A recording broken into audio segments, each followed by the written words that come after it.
One day, you will look up and realize you don't recognize your own life. Not because it went wrong, but because it went to everyone else. You will wonder when you became the background character in a story you're working so hard to hold together. And the most painful part? No one took it from you. You gave it, slowly, lovingly, one "I'll deal with me later" at a time. Women don't usually lose themselves all at once. We fade quietly. We give a little more here. We carry a little extra there. We tell ourselves it's just a season, just a phase, just what's required right now. And somehow, without meaning to, we become the thing that gets postponed. Not because we don't value ourselves, but because we've been taught to value everyone else first. We learn early that our time is flexible, that our needs can wait, that being strong means being silent. So we say, later. Later when the kids are older. Later when work is less demanding. Later when guilt isn't sitting on our chest. Later becomes the promise we whisper to ourselves in moments of exhaustion. And it's the promise that costs us the most. We believe life will open up once things calm down. Once we finally catch our breath. But life doesn't pause.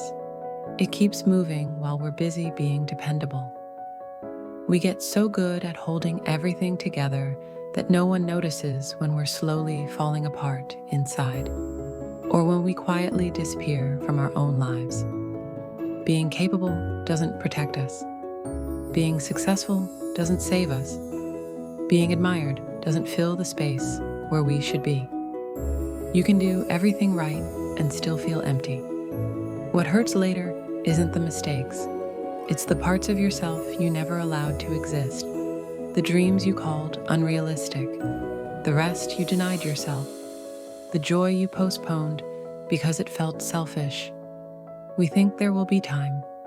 We think we'll come back to ourselves. But time doesn't come back. Every "I'll get to me later" is a piece of your life quietly slipping away. This isn't about abandoning responsibility.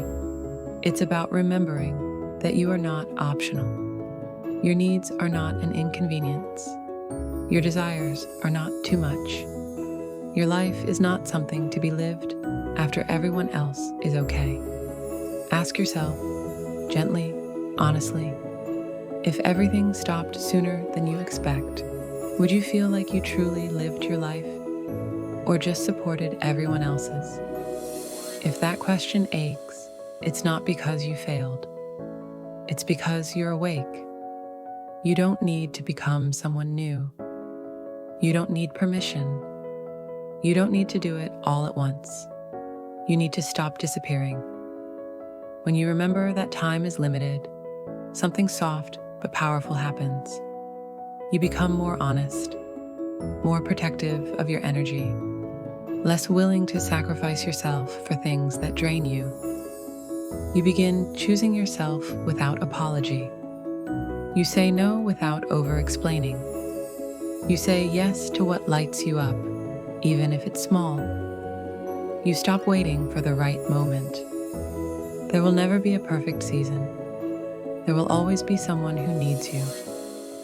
But if you keep waiting, one day you may realize the woman you sacrificed was yourself. So hear this, woman to woman. You're allowed to live now. You're allowed to take up space. You are allowed to choose yourself without guilt.